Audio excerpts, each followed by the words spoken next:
So welcome everyone to our 2023 CISMA annual meeting. So happy everyone could join us here today. Just to go over what today is going to look like real quick. We're going to do introductions, talk about what a CISMA is, spend some time talking about what invasive species are and why we care. The whole reason we're here today. We'll spend most of our time talking about project updates. So what we've been working on, how it's going, all that. Talk a little bit about how we pay for all this, our goals, and what we've got coming up for the next year. And we'll have time for questions at the end. Yeah, and then after that, we'll have a presentation from Matt Meersman on invasives and vulnerable infrastructure. There will be a break between those two. All right. Oh, so what is a CISMA? Well, in one sense, the CISMA is the team that does this invasive species work. So my name is Alex Florian. I haven't met yet. I'm the coordinator, Southwest by Southwest Corner CISMA. Hi, everybody. My name is Abby Bristol with the Strike Team. And we've also got pictured this past year, our seasonal crew with Lance and Dustin. They've done a lot of work with treating invasive plants, getting stuff going. We are also currently hiring next year's seasonal crew. More on that at the end. But what is a CISMA? A CISMA is a cooperative invasive species management. We give everyone in 3 county areas. We start with Berrien, put them all together, make sure everyone's working towards the same goals on invasive species. So that by working together, we can get more done and have more success. It's a tactic that's been working nationwide in different ways to work at invasive species at a landscape scale. We work with municipalities, scout groups, county governments, lake associations, individuals, anyone who's got an invasive species issue, we have something for them to help make it better. Michigan has 22 different CISMAs throughout the state. And I always say there's 22 different ways to run a CISMA. So we've also got Sean. You want to wave your hand? That's Sean. He's the coordinator for the Southern Michigan Invasive Species team. But anywhere you are in Michigan, there's a CISMA to help with invasive species. CIVS.org, you can find contact info with all of us. Cool. We're also governed by a steering committee, which helps us set priorities to figure out what those goals we're going to work with. Make sure on where we're going with the CISMA. So we have all our steering committee members. I didn't prep all you for this. Can you all stand up? And so this is our team. We're gonna real quick. We're gonna run around. We're gonna do some introductions.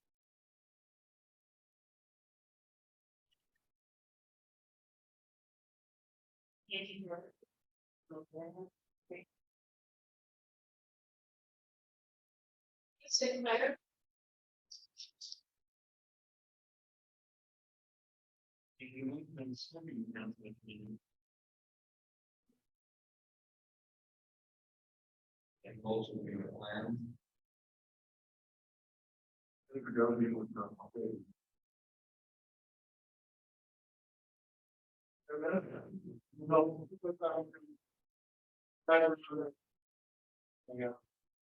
Also partner with all the organizations on a lot of projects.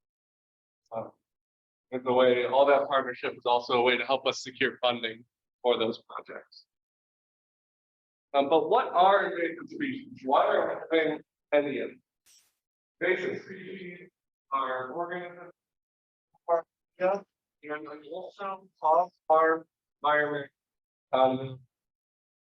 Now, both of those categories to be invasive. There's lots of things that hurt people that are native here. I think poison ivy is a great example. It's a native plant, but it can cause harm to humans. But we're not going to work on trying to get rid of it. That's also important. Next slide. It's part of there's also things that aren't from here but don't cause like corn, you know? We're not trying to get rid of all the corn just because it's not in Michigan. No one would ever fund me. So, and why should we care about any of that? Well, invasive species are those that,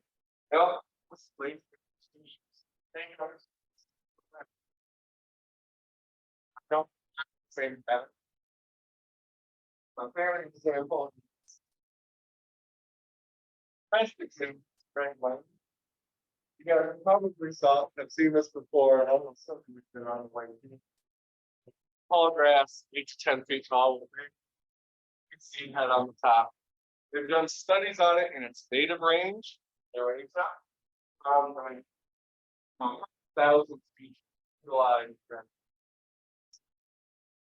food, nesting material, making use of it.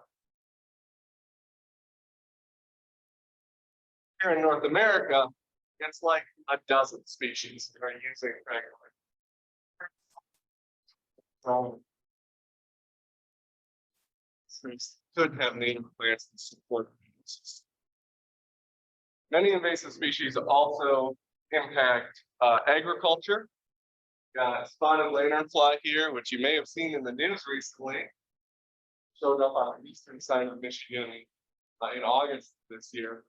Spotted lanternfly can cause a lot of harm to grapes and vineyards. Well, we've got a lot of grading. We're trying to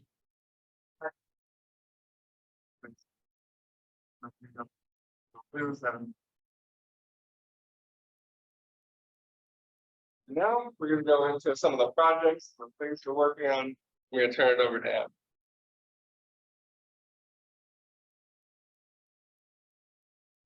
Thank you so much, Alex. Can everybody hear me okay? Good, excellent. Let's see a thumbs up in the back. So let me tell you all about the cool projects we did this last year. We had a lot of really great projects that Alex and I had the pleasure of managing in the last year. They were grant funded. They were working with partners. Partners came to us. We went to partners, working with property owners and providing services throughout our service area. First, I'd like to thank the Pokagon Band because Jennifer approached us last year and she said, hey, we want to work with the SWxSW and we want to work off the Pokagon Band land. It only makes sense to partner. So that she submitted a grant to the GLRI, Great Lakes Restoration Initiative, through the Bureau of Youth Affairs, to help to get some great this guy, David Ferris, to he just expanded our capacity for whatever project we have going on. We could invite David if he would bring his expertise. So I'm very grateful to Jennifer and the Cooperative Band DNR putting their time, energy, and expertise, sharing that with us. We have a grant that is funded by Michigan Invasive Species Grant Program. It is prioritizing 2 main high priority species. First of all, silkgrass is a winter a warm season annual grass, and it has it's very inconspicuous. The reason that this is such an issue is because it is so inconspicuous that really it's so easy. But the impact that it may have is it's hugely prolific. In one season, it can create 200 to 1,000 seeds, and it creates something like this picture on the left. It's shade tolerant, and so it can create a mat of inhibiting the growth of native plants, and then in the winter creates a thick patch, impeding the traversing of the wildlife. So you can tell that it's a still grass based on this picture here on the leaf. So the leaf is about 3 inches long, about 1/2 inch wide. But the main characteristic indicating that it's still grass is that white line. This white line down here, right there. That white line is actually a series of hairs, so it's a little bit shiny. But if you see that white line, about 3 inches wide plate of grass, you're probably looking at still grasping once you get the years. We need more of an issue on the east side, but there is one known location in our SISMA. On the other hand, to that grant, the second high priority invasive species, because if you raise your hand, just like Gatsby, we usually know this one. They know it as line that ate the south because holy, does it blanket any land that goes on whether it's a tree or hillside, a field, whatever it is, your roots, it certainly can take. There are handful populations known in Michigan, them for in our all of which are now being managed by the SWxSW team. Identification of this is a little bit easier than stories. It's much bigger. It's a vine. It has sort of the younger leaves have this full spotted look to the stems. And as you can see in the picture on the right, it has very fuzzy stems, long branch hairs.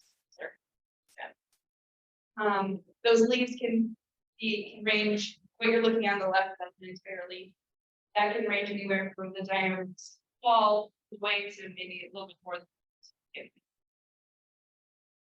They are also part of the pea family. So there's a structure of flowers right here. They kind of look like sweet peas. That whole structure there is about 6 inches long. And when they create fruits, it's sort of a long shaped, really funny.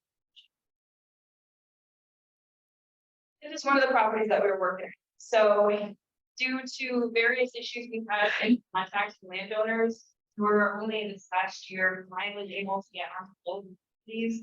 This was the one that we had never had the opportunity to get for this from the landowner. So what we're looking at here is it's on the power line, it's on the trees, it's on any vertical space that it could get to, as well as all along the flat surface. And after pit stump and herbiciding everything we could, that's the damage.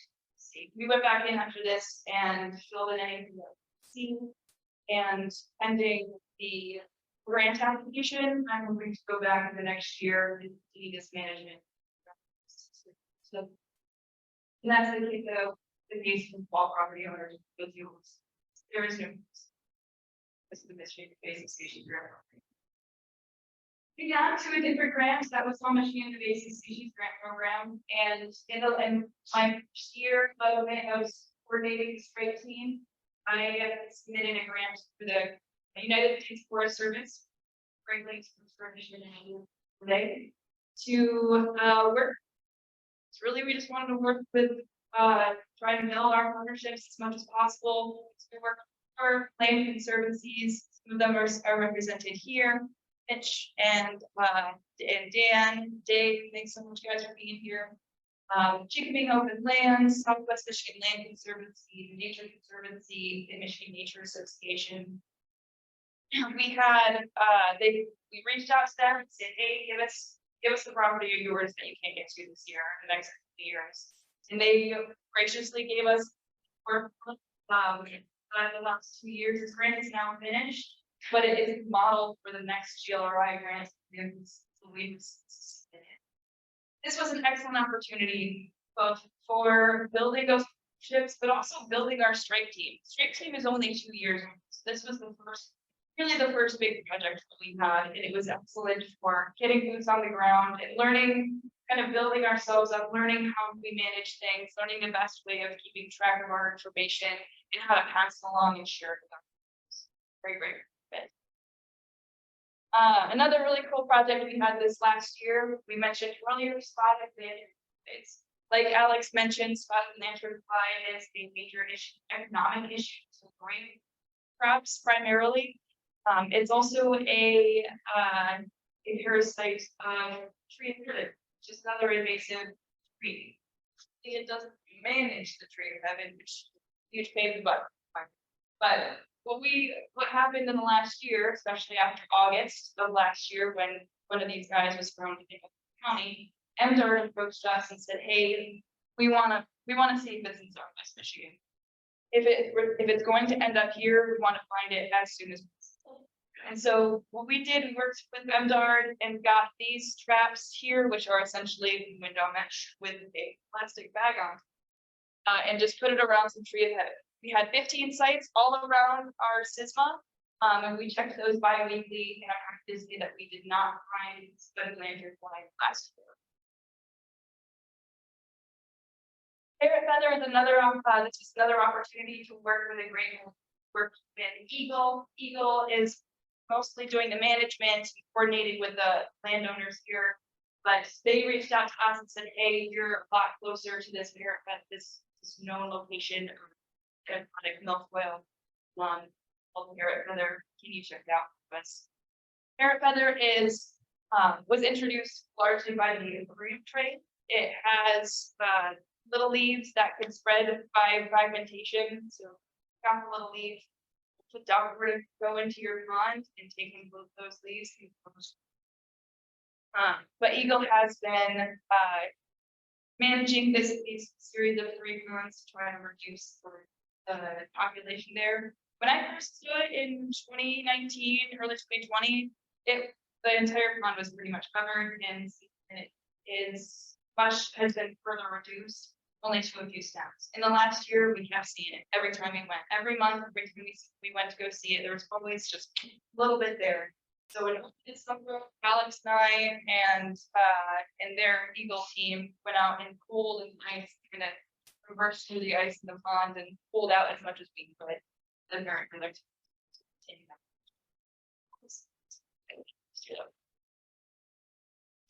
a big project that we had all this year. It spanned pretty much the entirety of the season. We worked with Buren County Road Commission, survey and treat Phragmites and Japanese knotweed all throughout the this is in building a relationship and a building program. As we started a few years ago, just really just surveying these 2 species on right away, as well as treating it in the last couple of years. We're learning a lot. And really starting to see the effects of our management. Here in this picture might be a little bit small, but in this red circle, you can see just a little bit of shrubby stuff. That right there is frag. And I found out that I took a picture in the same spot an exact year later. It's October 5th, 2021 and 2022. There on the right is that same patch, much less vigorous. So by partnering with the road commission, training that they're going through what Phragmites and knotweed is, so that they don't cut it and we go in later and actually spray it is effective, and it's a great program, and it's something that can actually that it cannot even be a work. And with that, I will pass it back to Alex.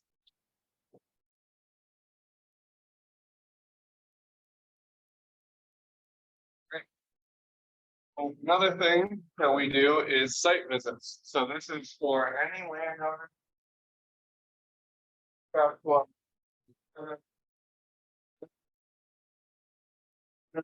Help them come up with a plan.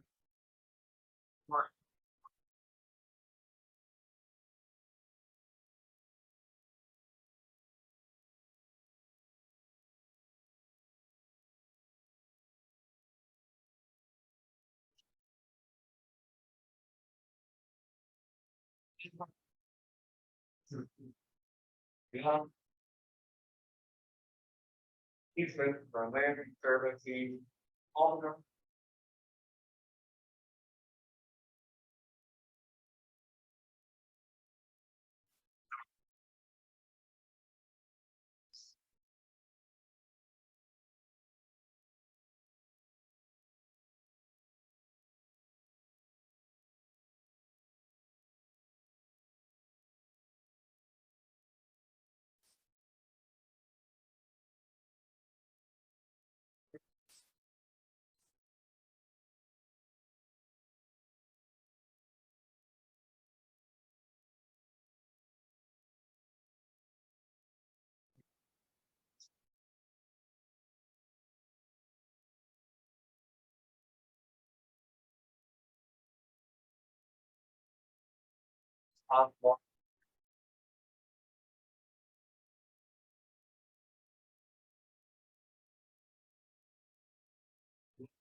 here, kind of a lot.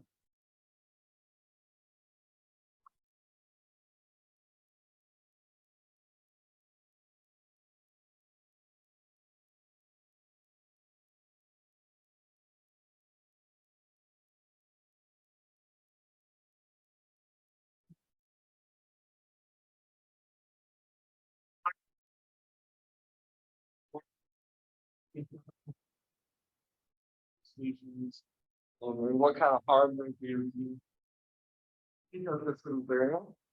And then also, it's right here. The green.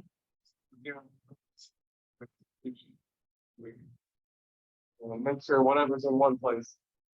Somewhere else. They're very similar, except for doing it on the water. I have. Pull up kayaking. Again, talk about how to identify invasive aquatic plants.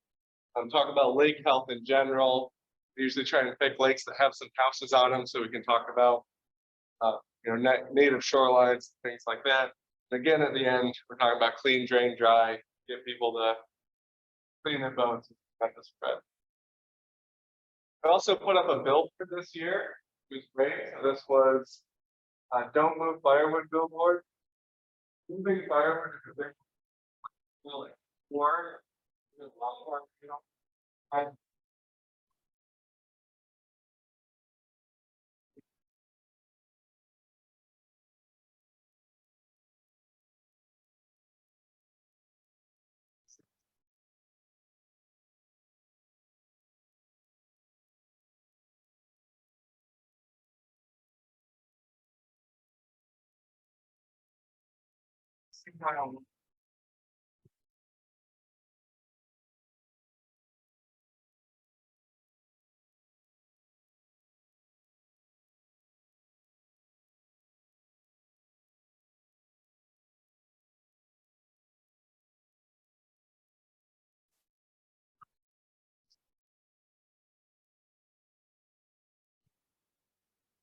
make sure they knew how to identify them players.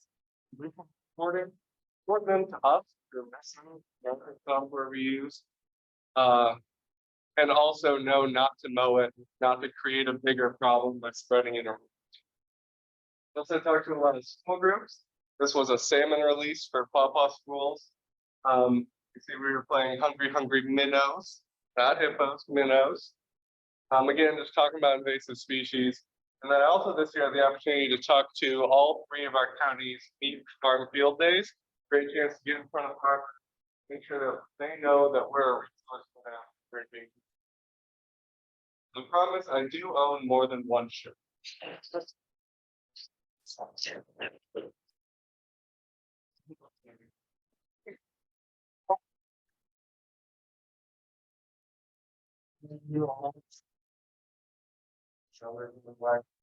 It's serving 24.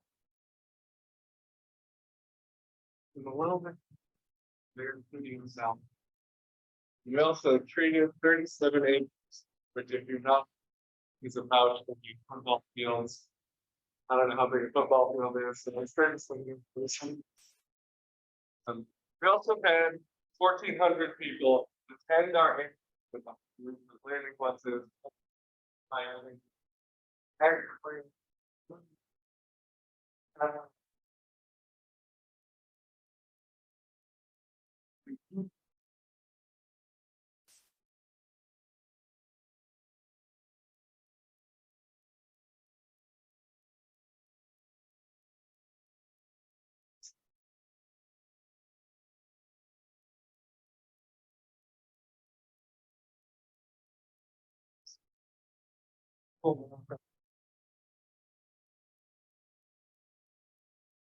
How we pay for all of this? Weirdly enough, it's not free.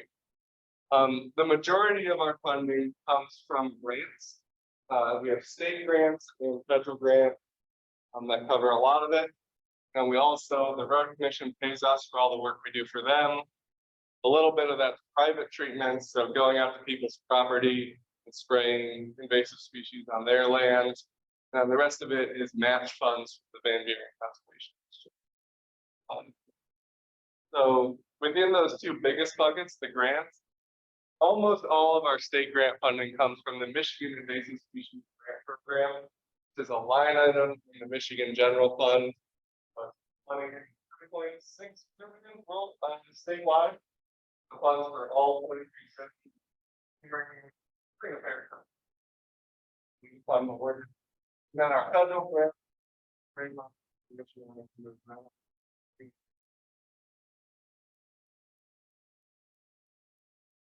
Oh,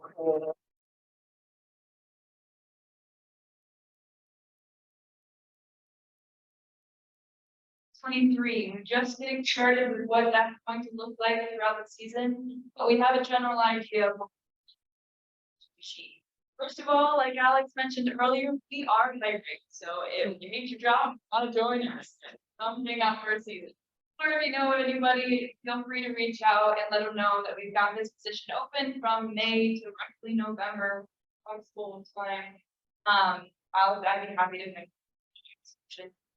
like I mentioned earlier, the spotted lantern fly surveys that for the trapping that we did this last year, we will likely be continuing it into this next year, mostly at the same sites, also including a few extra sites around wineries and such, like high priority areas for species.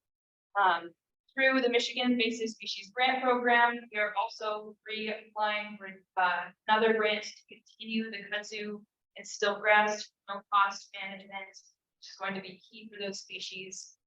A new grant that we have applied for in the last year is also a GLRI, Great Lakes Restoration Initiative. This is the one that's largely modeled after the one I mentioned earlier for the 4 land conservancies. This next one will be looking we'll be working at each of the yellow points with different organizations, including Big Advanced DNR and the Parks Department of County, Boy Scouts, and Southwest Michigan Land Conservancy, looking at throughout the Jones Wildlife Conservation Corridor, which is a corridor determined largely by Michigan Land Conservancy, and we're prioritizing high priority or high quality wetland routes. Don't know if we have that funding yet, but I'm really looking for it. It's going to be a really great program and opportunity to work with. We'll know hopefully by the end of March. And on top of that, we'll be continuing to make the services that we provide to the CISMA, provide to our service areas, private landowners, to municipalities, schools, organizations, with our educational hikes, goals, and various communications. We want to say thank you again to everybody coming out. We are so grateful that you came out. It's really incredible to see all these faces in person. Last year, of course, we did it virtually. Thank you again to our caterer. He did a great job, and it was very cool. And we are now able to take questions.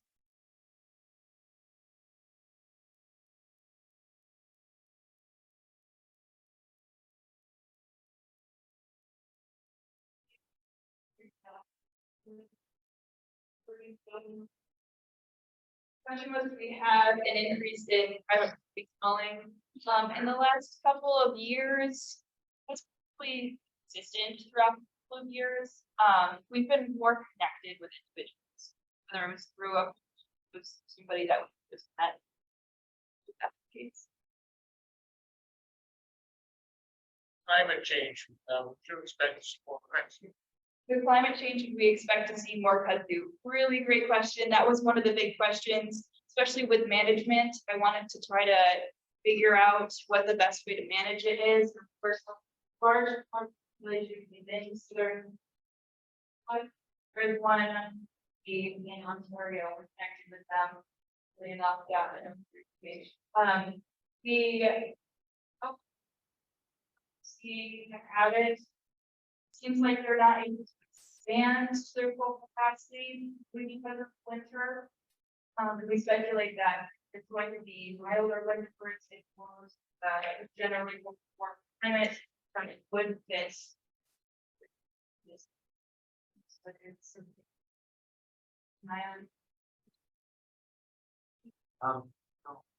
About the funding for the road.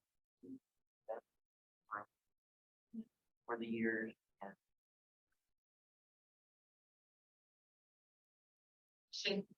Was about road commission, specifically funding for road commission, is that something that's consistent? And like Renee's, it's a very new program, so we are still figuring it out. It's been very different over the last couple of years, largely because it's just building it and we're trying to figure out what the best way to do it is. We haven't changing the way that our county does it, changing from the amount of herbicide spray, that's the basis of request, to a fixed. Part of the reason that is such important in the current situation is because we're not being paid this rate over, and which is a priority. As far as other SISMAs, I think in my opinion, the best way to move forward with this is some other systems are already doing this. I know a SISMA from the Sioux area, they're working with their stuff, I think. So I think it would make sense for all the systems together and say, if you've got this, let's chat and let's see how it's going. If you don't have it, let's chat and let's see what you can get. Yeah. What do you mean on that is they were already spraying, they were paying us. So the county already pays to have a spray program. The road right place, non-discriminatory, they're just spraying to make it. Well, you need of what we found out is that the way we spray these inmates. So to incentivize management, spraying seems like a natural we can make. But the biggest piece that we found out was when we saw the way normal business was being done by the spray programs, their bills were being about $15,000 and it's being paid by the county. And when we went out and did site treatments, we realized we were looking. So literally because it was so cheap by the gallon and we used so few gallons. Guys were in that taxpayers, their guys go by the so you can just see where just the building process and the way that it is built is something that we need to be evaluating as a county and as and Thank you so much. So, in an effort to try to give you guys 10 minutes, I think we are, fine. One more. Okay. It's quick one. With your parrot feather treatment, was all that reduction that you made just strictly mechanical by hand pulling, or? Yeah, good question. Mitch is asking about the parrot feather removal, if it was all mechanical. So there, prior to that, it was chemical. There were a couple of treatments that has been the case each year. Eagle wanted to go back to handful in December because we kept seeing those patches. And I asked, like, please, it's a fragrance. You think this is gonna be it? Get rid of it. And said, well, it's probably not going to get rid of it, but it'll help take some of that biomass and anything left behind. Was the way to get a lot of biomass there. To add to that a little bit, the few places that we were seeing it survive the herbicide was places where there was a little bit of flow. So the herbicide wasn't able to sit in contact with the plant long enough to actually kill it, which is why that pulp is necessary. And that I think hasn't been necessary at other sites. All right, but we're gonna move to taking a 10-minute break. Everyone, Answers just to yourself. So, my name's Matt Meersman, and I'm supervisor of the St. Joseph Basin Commission. I'll talk a little bit more about that, but I used to be in your conservation district. But it was before Alex and Abby started there. So they didn't know me at first, and they called me and asked me if I would come and be the speaker at their invasive species meeting. And I kind of spoke to myself, and later I talked to a colleague who was there, who's here, worked in their conservation district for a long time when I was there, and she said, nobody thinks that. Now, Colleen had the luxury of having some deep philosophical conversations with me about invasive species. I said, Colleen, it's okay. I told them that as long as they include human beings among the invasive species, then we're good. We're all the same rate, and it's all good. So they said they'd give me that just for today and decided to let me on this. So I decided rather than talking about invasive species, which is something I can get myself in trouble with and or I don't really know. I figured I would talk about what I do know connected to invasive species. So I'm going to talk to you guys today about how our water gets to here, in my case, the mouth of St. John River, go back here. County's going to, it's really where almost all the water in the 3-county area that this SWxSW serves is going to. Talk about impacts the water along the way when it gets there. I'm going to talk about the infrastructure that gets there. And then I'm going to talk about how that might provide some opportunities for invasive species management. So that's where I'm looking to go today. And hopefully, again, we kind of have a little bit of a discussion about some of the work that you guys are doing with the SISMA to be sort of connected to this work of managing the infrastructure that's. So first of all, start with watershed basin. I mentioned that I work for the St. Joe River Basin Commission. Basin and watershed interchangeably means the same thing. Basically, it's all the land that drains to a particular body of water. Many of you guys know that, but some folks still think it's shed that holds water. So that, we always got to start there, get everybody on the same page. And when we talk about the St. Joe River Basin or the St. Joe River watershed, at least the one of Lake Michigan, because we have two that touch each other over in Hillsdale County or Steuben County, Indiana. But when we talk about our St. Joe, the good St. Joe, 15 counties between the two states, 8 counties on the Michigan side, 7 counties on the Indiana side, miles land right to the St. Joe River. And, a lot of counties like Van Buren, but even for the most part, doesn't flow. But all the water gets there. So all those little creeks and streams, that's where they're going to. And we're going to get to why that's important in just a second. But I just want to tell you that me, this stuff all really connected for me when I was young. I grew up, I don't know, you guys look at this, it's all good on this one here, but I grew up here in South Bend, Indiana. That's where home is still today. My family had a lake that was over here in Branch County on Coldwater Lake. So actually it was on Mark Lake, but there's a change right here. Anyway, we would spend 2 hours in the car every weekend in the summer, making that trip to the lake. And it's and realize the water in the lake that I'm sitting in. And it's where I was throwing rocks in the river in my neighborhood. And that blew my mind. I just couldn't and so that's really the start of a lot of this stuff for me is interconnecting. Passion stuff comes from a love of being on and in the water. So I participate in this crazy sport of marathon canoe racing. It's my passion. I do it all summer long. We've got this huge race up in Grayling, Michigan, which is what's the picture up here, the start of that race, where we run many miles through town, full speed with our ears on our shoulders, jump the river, and paddle 120 miles through the night to Lake Huron when the race finishes. It's totally crazy and a lot of fun. And it's just that desire to be on in the water all the time that really kind of drives my connection to stuff, and really what makes me feel blessed to be able to do this kind of stuff at work. I'm not going to deny that. So my work, like I said, I feel really lucky to be able to call this a job because I've done it as a volunteer for a long time, and I really love it. And so just a note about this thing that I'm looking for now called River Basin Commission. It's technically an agency of the state of Indiana.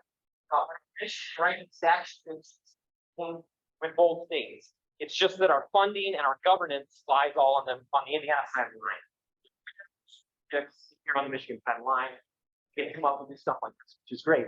The agency itself, it's really unique to have sort of a publicly funded watershed management entity like this. And it started back in the 80s. There was a lot of really positive energy around the St. Joe River from a big fish passage project, basically building fish ladders at all the major dams along the St. Joe River through Berrien County and up into St. Joe County, Indiana. And so we're really excited with salmon and steelhead went all the way up to South Bend, there'll be this huge economic development boom, you know, everybody's gonna come travel to the area to fish. And at the same time, they were building, you might know, that we've got this thing called the East Grace Whitewater, like the first man-made whitewater in the country. That was being built in '82.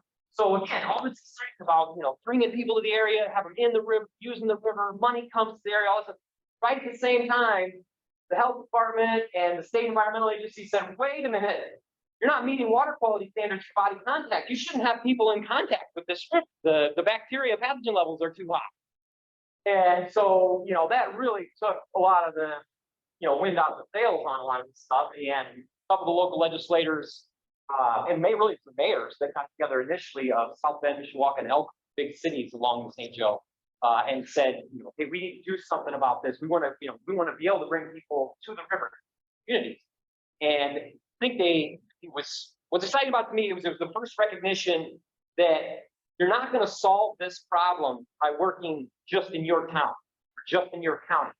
So our representation covers, you know, all 6 counties in Indiana that drain to it, and everything from municipal wastewater treatment to agricultural drainage and soil water.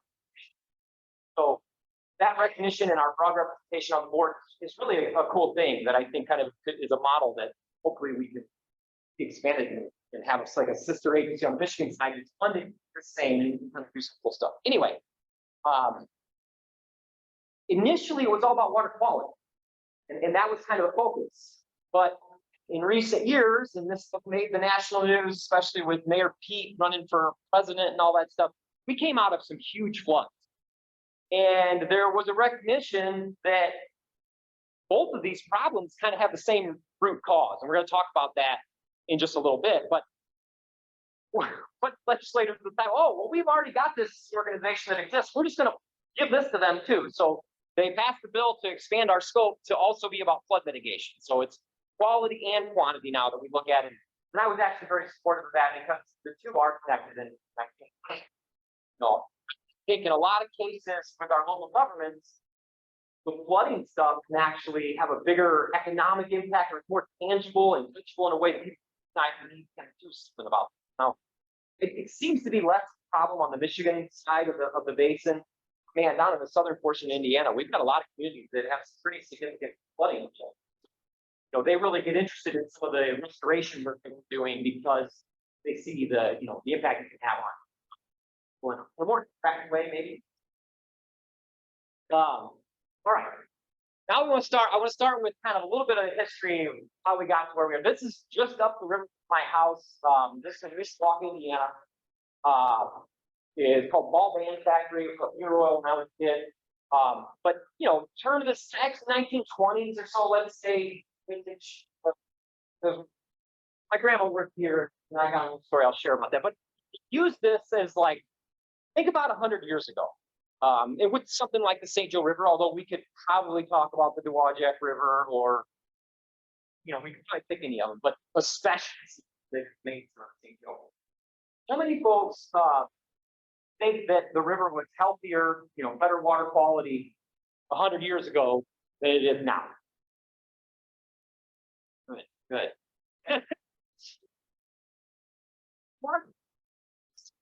Like they made tennis shoes there.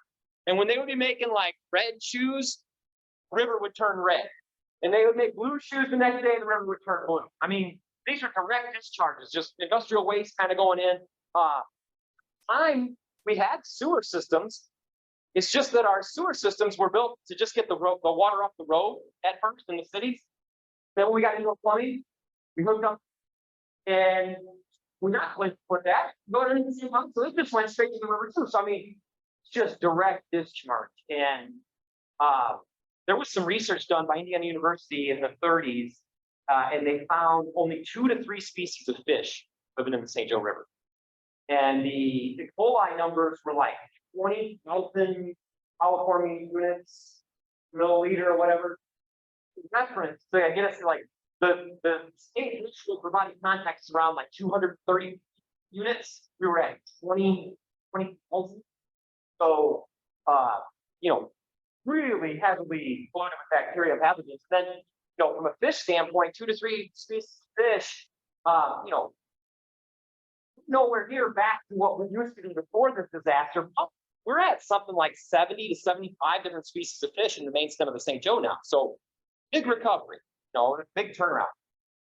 Before I go to the next slide to talk about recovery and turnaround, about flooding. How many folks in the room think that we have less flooding than we were?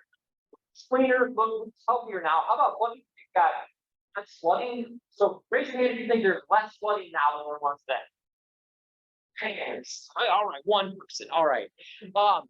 Any like what would make like why? What changed or? Yeah, a lot of people identify that one, like the management of dams, and in some parts of the state of Indiana in particular, the dams were built as flood management devices. So we actually run them down during the winter, and then in the spring they can fill up. But all the dams on the St. Joe or in our watershed are hydroelectric dams, or they were built for recreation, so they keep the impoundments at the same level all the time. So it actually wouldn't have that impact, but that could be especially in other watersheds, but not here.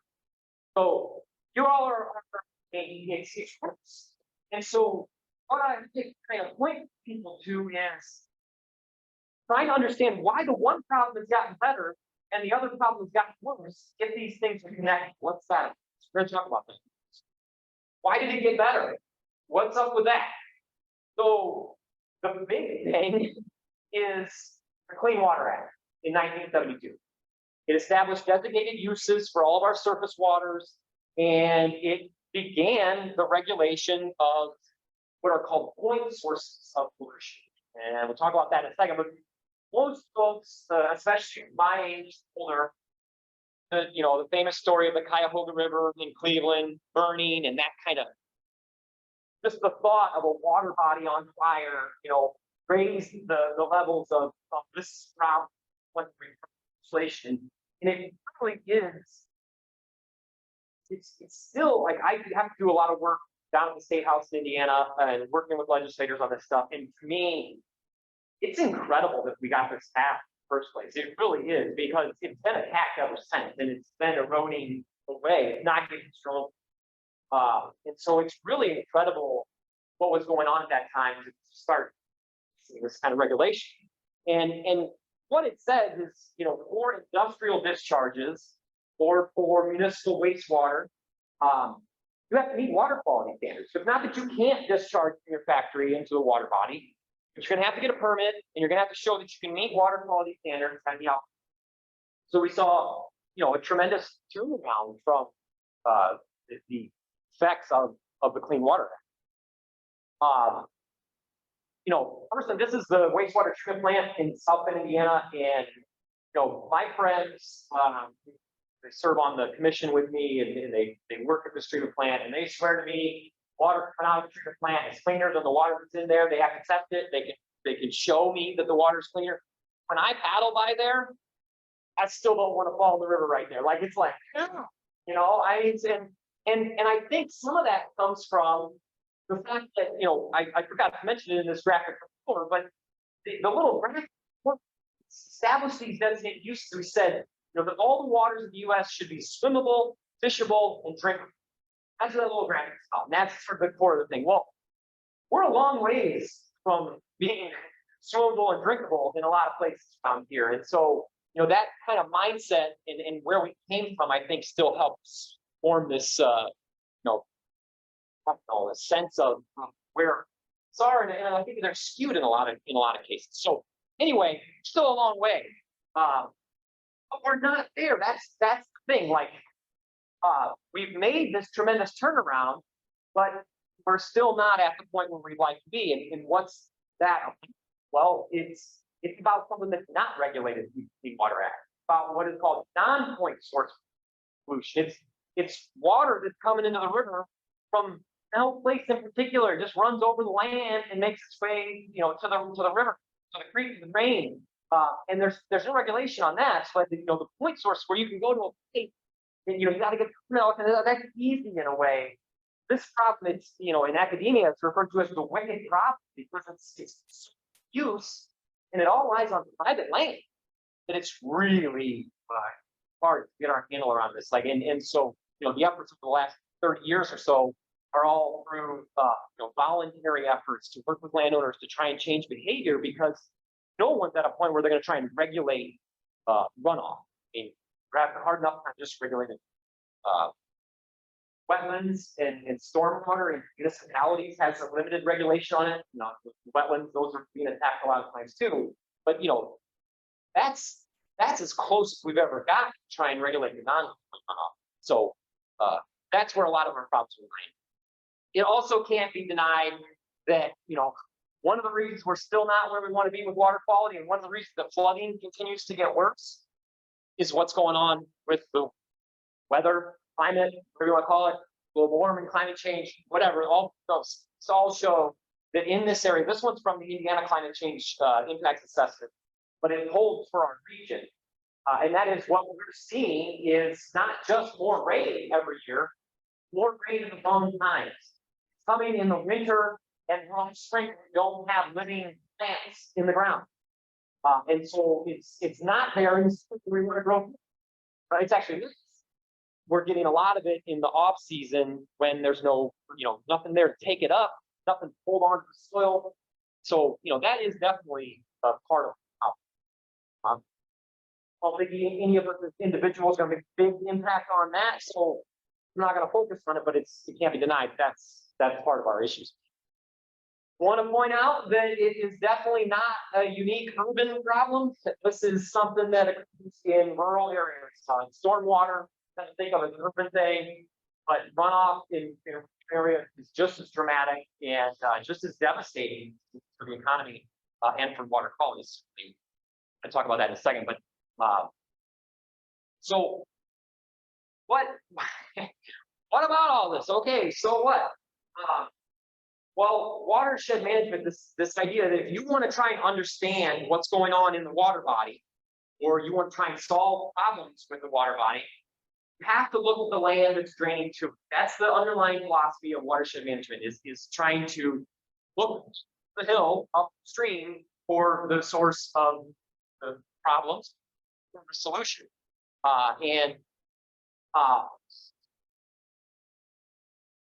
When we look at the St. Joe Basin, we've had a tremendous, tremendous amount of land cover change over the last 200 years. I mean, it's dramatic. And I think it's easy to imagine how going from, a native prairie like right here, Big Man, Scott's restoration work going on. Going from a native prairie, and by the way, we've only got about like 25% of the natural land we have had in the basin is left. So there's very little green on that map. The green is what's still natural. And there's a lot more of it up here in Michigan than there is in Indiana. But it's easy to imagine how when you go from that to develop, urban areas like where I live in South Bend, that, oh man, the runoff would dramatically increase. I think it's more hard for people to understand how going from natural land cover to corn and beans makes a big difference, even pasture land. And I think it's important, we the conservation district, a lot of nonprofits spend a lot of time working with farmers, and I think it's important to point out that it's not necessarily because who's doing anything to anybody else, because there's so much of it. In the St. Joe, about 70% of the land use is used for agriculture. So if we're not attacking the problem there, from a watershed standpoint, then we're going to get at solution. So we do spend a lot of time. And this is a shot of something that's often used with first at our field days, but I use it more as an example, not just specifically for farming, but to try and get a sense of how dramatic that change in the way water moves on and into the landscape when we change land cover. So in this case, this is something we show farmers where each of those trays has the same soil type in it, but it has different vegetation scenarios on the top. And stored mulch on the top in some cases. And all the same soil, we throw the same amount of rain at all 5 of those cans, and you have dramatic differences in what comes off of the land, right? The one in the middle, looks like chocolate milk, gets super dirty. The one on the right that's got living plants in it, man, there's hardly anything that even runs off. That's one thing. Well, the big reveal in a lot of these field days is they take away that white panel behind all those buckets, and there's another set of buckets behind there that is the water that has gone through the soil into what would theoretically be like the groundwater table. And the one on the right is fully loaded up with, clear water. The one in the middle that's so dark, there's no water in that pan. So when you think about, again, part of the farmers, this is like, hey, this water will be available during the season then because you've stored it in the soil. Whereas if you send it off to the ditch right away, not only are you sending a bunch of dirt to the ditch that we got to dig out, but you've lost that thing you're going to eat. So, again, I don't really use this so much. This isn't I'm not talking to farmers right now, but it's more of just trying to get a sense of like, I think, if there's grass growing or, there's, it's a cornfield on the way here. I drove by tons of them that did, a little bit of tillage, some of that scenarios going on. And when you've seen this kind of thing, when you've seen this demonstration, just how dramatic one field to the next is in terms of what it's doing to the river that I paddle. So when I go out paddling next week, which I will be out there as long as it's above 20 degrees, how many folks still have some vegetation going on the ground? So anyway, this one is I just gotta check my time here. Sorry, get excited about this stuff. This is a big change we've seen, and what Snap showing you is wetlands we used to have than what we have now. So what you see in red is what used to be wetland. What you see in green is what's left. Again, a big difference between Indiana and Michigan. On the Indiana side, we've lost about 70% of the wetlands that we used to have. And when I say we've lost them, you either build them to build a road for them, remember, that. Or we've drained them so that we could get on with our tractor or initially our horses. And so I think when we talk about wetlands, it's getting better, especially a group that's got all the questions that I asked earlier, right? Probably a lot of this stuff, but I think general audience, no, they're wildlife, especially mosquitoes or snakes or something probably that they don't really like. If they're really with us, they like kinds of wildlife, breeding snakes, those kinds of. But if anything, they know it's important habitat, wildlife. What less people know is how important these things are for ecosystem services, basically acting like sponges and filters on the landscape. So protecting us from flooding, taking sediment and nutrients out of the water, huge. We've lost a lot of that service. So now I'm going to get there. I'm going to transition now, to where I think we might find some opportunities. And in order to do this, I think we should think about our water situation like plumbing on the landscape. Okay, so the first thing is that some plumbing is really obvious. In the city where I live, we got these huge stormwater pipes. It literally looks just like the plumbing in my house, big giant pipes. Some of it's real obvious. Well, then it's not obvious. And what I'm talking about here is green infrastructure.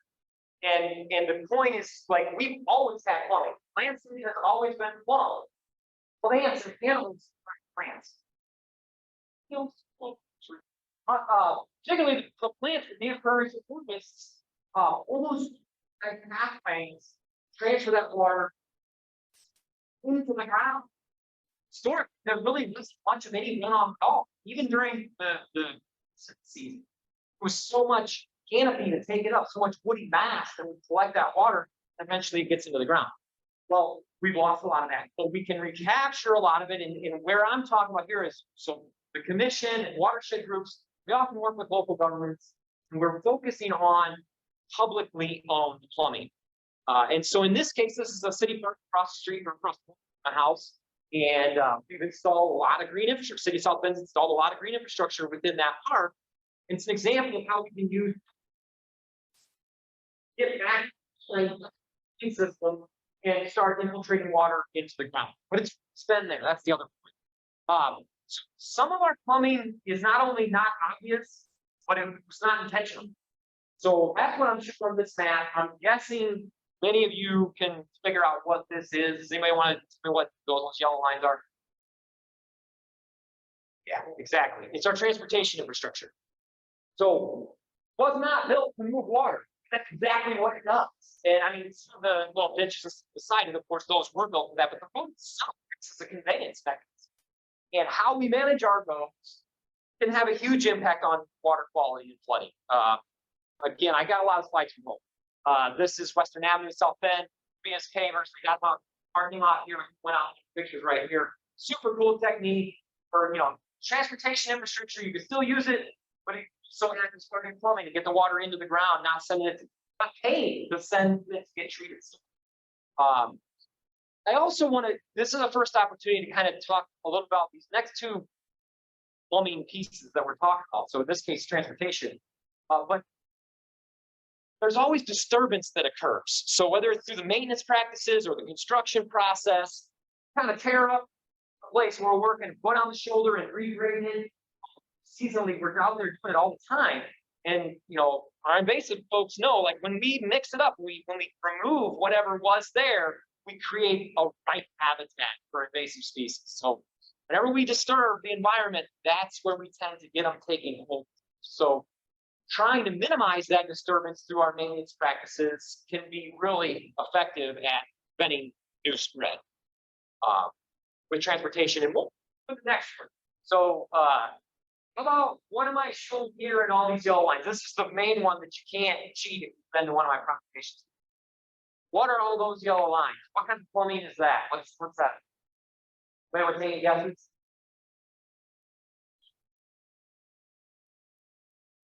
Yeah, it's drains. I don't think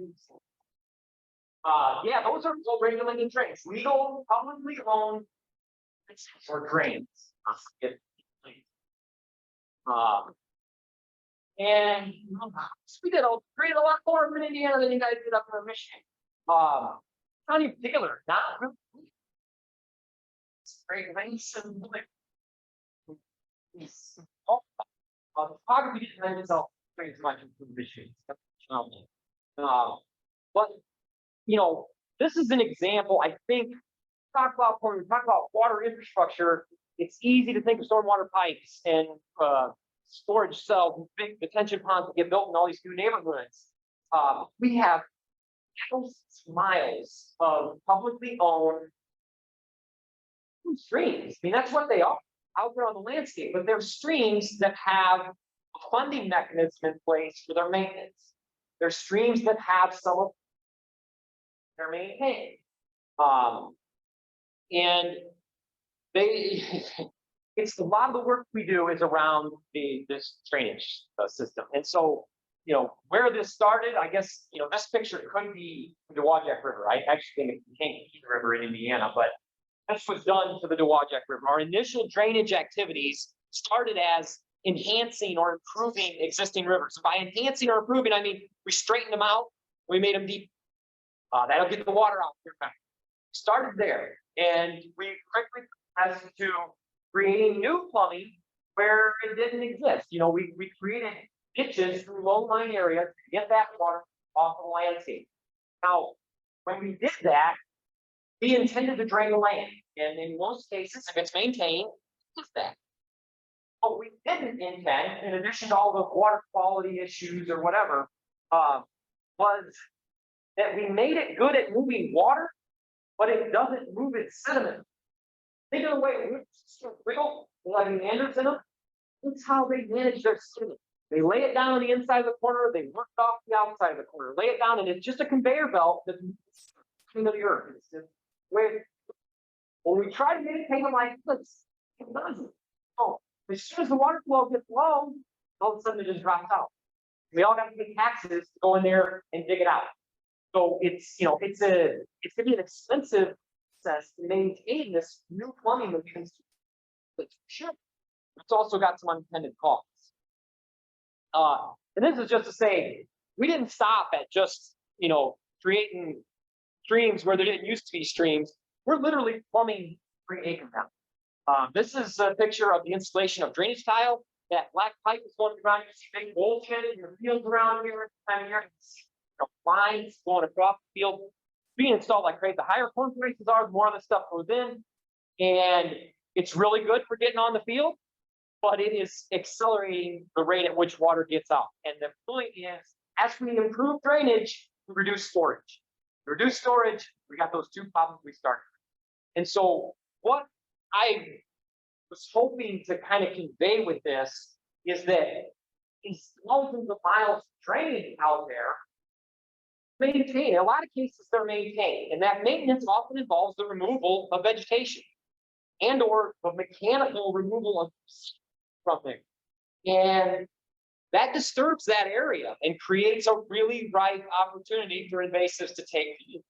I think could be a place where, management activities in coordination with the folks that manage these, where you can encourage natives and, really kind of the work that you do in managing those invasives has a direct benefit on the stability of these systems. And in some cases, the picture that's up here, this is in Steuben County, Indiana, and it's an example of what's called a two-stage ditch.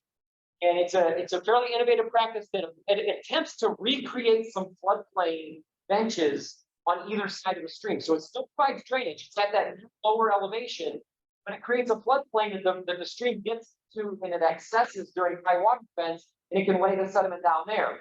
And normal water flow, it stays confined into a small ditch, and that keeps the sediment. You don't have to dig it out as often.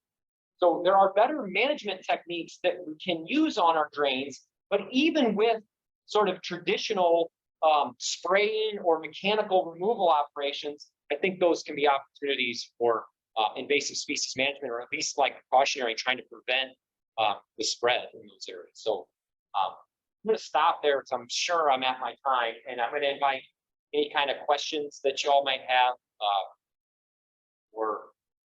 Yeah. Seems like you got a good historical grounding. I'm wondering, when you take broad strokes, when you look at the differences you noticed of the same water basin, but state line, making a meaningful difference, what are some of the choices that were made, for better or worse, north or south of that line, that changed the results you showed us? Why are there more original wetlands north? Why are there more ditches? Something like that. What are some of My question was, going all over these 15 counties, you see these differences in what? I've heard a lot that, and I see this. It's kind of weird in places how the state line actually is the graphical line. It's like it gets hillier as you move across the state line. That's across the board, east to west, along our. And so they say that more rolling topography makes a drainage project a lot more challenging. And I do know from our easternmost county in Indiana, Steuben, it's kind of, more like Michigan, the more rolling topography, and their drainage infrastructure it's fallen apart. It was super expensive to install, but back in the day, this was like manifest destiny, man. This is what we were doing. This was, and we were doing it at a rate, and we can't afford to do this now. Like, it cost us so much. So anyway, that's been the explanation I've heard as to why it wasn't as extensively drained. It just had a bad snap in the 18. Looks like, it was super frontier, man, like really idle. And not, they didn't think it was good for me. A lot. They didn't think Indiana was more like seen as prime, just take woods off. It's flat. You can use drink. But the result is dramatic. I mean, I often show a map of where and it's way sweeter on the Michigan side. I mean, they're really, really nice streams and lakes that you don't have. Any other questions? Yeah.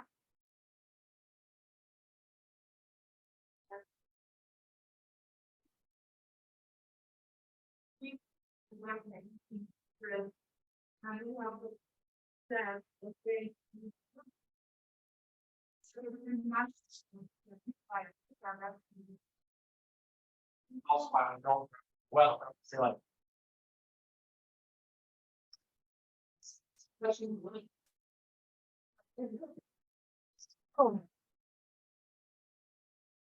Just take a trip, no more than that. You're going to be crossing over something that would have been too wet to drive on and has been filled or drained in order to access the station. But think about it. Without that drainage, we wouldn't need it.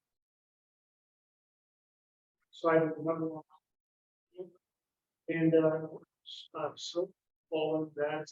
That's one, absolutely, exactly. I think EPA is like number one food now is So it's lazy runoff. Yeah, that's part of it. Yeah. The other questions? Abby? I hear a lot of parallels, what you were saying between where this is all interconnected, all water is connected, and working with private landowners, that's where a lot of the water is. And that's very parallel to the work that we do with the SISMA, all of the work that we're doing with invasive species. If you've got honeysuckle on your property, it's affecting your community. How do you engage with those landowners, especially if they're not a farmer? Right, so the question is, because there's so many parallels between the work of invasives, meaning if we don't attack the problem at its source, which is often on private land, how do we accomplish our goals? And how do, I guess you're asking me personally through my work, how do we deal with that? And what I will say to you, and this has been a challenge for me, is that transitioning from working for the conservation district or the soil and water conservation district, is what they call them on the Indiana side, to working for this agency has been a big shift for me. I really don't work with private landowners anymore. Outside of, I'll give you one example, but for the most part, our organization was built to serve local governments. So I try to focus on the publicly owned and publicly managed aspect. And so conservation districts in Indiana are one of our members. And so I try to serve them. Like what kind of tools or resources could we create that could be utilized by you guys to go out with private landowners? But the River Basin Commission itself doesn't directly with private landowners. And I think a lot of, we're almost like a publicly funded watershed group, but I think that's a big difference is most of the nonprofit conservancy or watershed groups do directly work with private landowners. That's what they do. Whereas we tend to do more work with local governments outside. One example that I'll share, it's one of my passions, and some of the folks in the room may talk about it, but I work with the drain officials on better apportionment or better billing for the work that they do in their ditches. And that ends up engaging the private landowners. Basically, all the landowners who drain to a ditch have to pay for the maintenance of that ditch, and how we divide up the bill for that maintenance can make a big impact. And so folks that got wetlands and forests on their property really shouldn't be paying the same rate per acre for that stuff as the folks who have drain tile, hard surfaces, that kind of stuff. So work on that. Any other? Yeah. There's been a lot of these checks have been things for the watershed. Oh, sorry. The mission was, I didn't mention dam removal and kind of impact there in terms of dams. One of the things we talk about as a potential flooding. The question was, have we had dam removal in the watershed? The answer is yes. Most dam was a big one on the Wajak River Street, and then we had one removed on the Pawpaw River in Waterloo, was significant, and then on the Indiana side, a big one. Alex is gonna hook me. One more question. Yeah.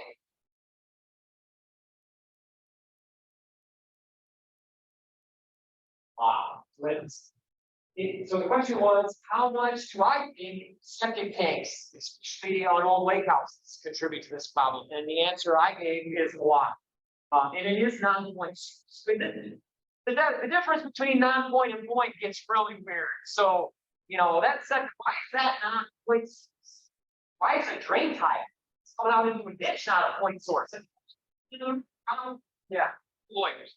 But it's not. So it's not regulated in the same way. It's regulated at best at the county level by the health department, and nobody at the health department wants to, red tag house, whatever.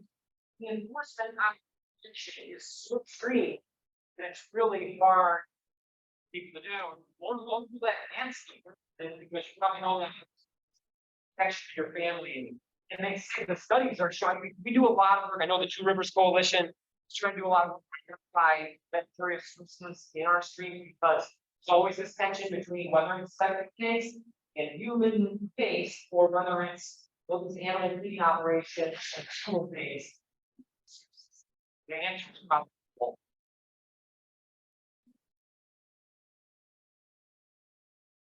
Yeah, these ordinances are engraving. Yeah.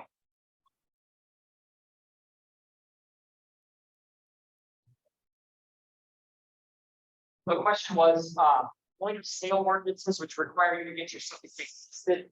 So, and you have examples of that. Because I know it's green school, England, no, head shaking out here, we have some communities, yeah.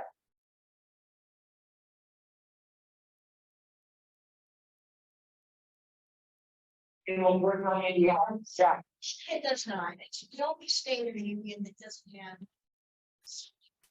I'm talking about Michigan doesn't have some kind of different thing there, yeah. County by county, one sale ordinances do occur in both states. Kim's speaking to, I think there is some difference. Michigan is really unique in not having like a statewide standing, the big thing, for the, that's here. Yeah, yeah, I think that's true. Good stuff. Well, that's like that. And we'll give a huge hand to Matt here.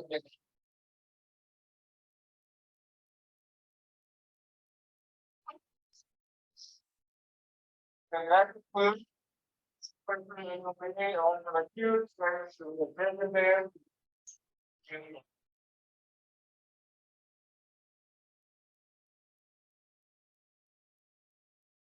for the food, but I think what do you have, packed up already? Thanks again for that, thanks for coming out. Thanks you all for coming here.